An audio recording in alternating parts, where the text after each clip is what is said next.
Now, of course, with any of this comes a cost, right? There's always a cost, we know that. So what I did was I put together a rough outline from our experience of us delivering these different types of things onto some kind of number. And I know people like numbers, you know, budgets are important, obviously. So I'm not saying that any of these are you can ignore. I'm saying that all of these are important. The bit is how much of it you need. So, for example, if I was teaching IT or service desk or a power user, and they were going to be involved in the design and the planning of what we wanted our new environment to look like, those people need to be trained live. So they are still, I say classroom, if only we could be in a classroom, but online at the minute. So I would teach the IT people migration stuff. I would teach the power users how SharePoint Online differs to SharePoint on-prem and some of the things you need to think about to maximize that collaboration. The fact that you've now got things like the old legacy workflow tools have now been deprecated. So you now need to work with new tools and when you migrate that data. So it is still important that those people are trained in depth and properly. Now, the cost per user for that is obviously quite high because you're only going to have a few people who are trained in that way. They might be attending, say, a public class because there's only one person that needs training. So you're not going to do a private class for those people. It's cheaper to send them on a public training course.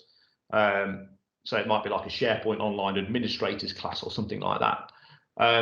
Or a power user, and they tend to be 3 or 4 days long as well. So there's a lot of depth and detail to those types of things.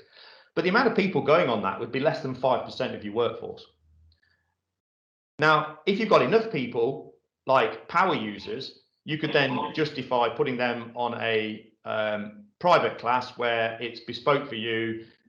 You could have those 4 days. You might have 12 power users that all need to learn how to upskill from the on-prem to the online stuff. And so you'd run private classes for that. The price comes down dramatically because you've got less people on it, but it's still cheaper than going on a public class. And so that would still be less than 10% of your workforce, but significantly cheaper cost now. The next thing then becomes what we would call user training. So this is where we're now starting to look at champions, building a champions program, end user skills. These people are not going to have depth of training because now it's starting to focus on ways of working specific to them. So your business is already now going through that process of designing how you want it to be set up. You're going through the processes and the tools that they're going to have access to from day one.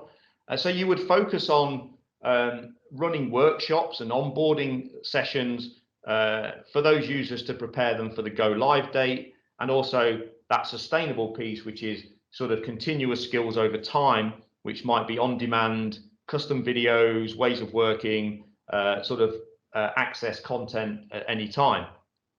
So the cost for those types of deliveries rocket down because obviously they're much more tailored, much shorter time frames. You know, if we're delivering an end user training program, we might do 50 users in a session for an hour and a half, for example, and do 3 of those a day. So you can quickly hit 500 people in a week to prepare them for what's about to go live the following week on their new environment, and think quick hints and tips, communicate that through hints and tip things, communication comms in email, Yammer, etc. The champions are ready to support the users, but the users have now got a really good understanding of what this new platform is going to look like. So this combination of these different approaches is actually where that initial skills, success of the go live, but also the sustainable piece come in. So that pathway is critical. So building the pathway from where we're going to, what we're implementing from day one, what we're going to implement, say, 6 months later, 12 months later. How are we going to shift from what we've done before to what we're doing now? Which groups of people need to know that? And how are we going to communicate that with those groups of people? How are we going to support those groups of people as we go live and over the first few months that we are live? Are we going to do it through a Champions Program awareness campaign? Are we going to have support desk, aggressively supporting people? Are we going to build an intranet that has lots of hints and tips and stuff like that? All of these pieces work together for the same goal. And I would say, miss some of these elements at your peril, because if you do not think about this as a strategic pathway in the long term, after 12 months, when Microsoft has updated a bunch of features and changed the look and feel of Microsoft Teams for probably the 4th time, your users will not necessarily be using all the tools properly anymore. And that's just going to hit productivity. One of the things that we like to say to people is, when you're considering this strategy, a great way, we talked about maturity. When it comes to users, think of it as ways of working.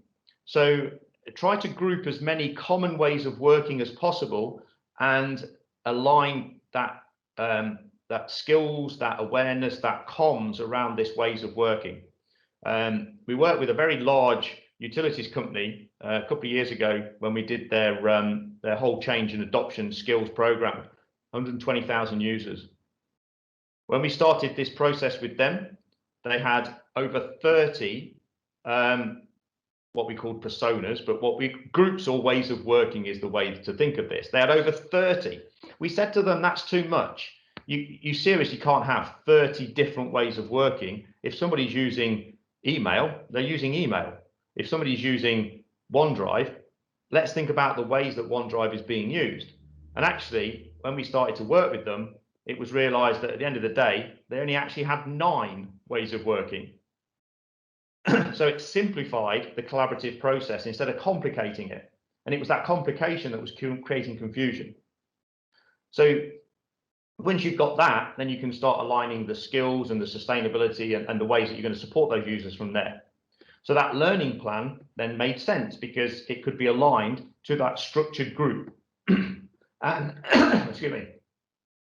So the ways in which you build that learning plan will change depending on those different groups of users, whether it's live, in-person stuff, whether it's champions supporting those users, early adopters, and whether or not it's some form of e-learning, structured learning, as well as the quick end user support. So we have to think of these different mechanisms as part of that plan.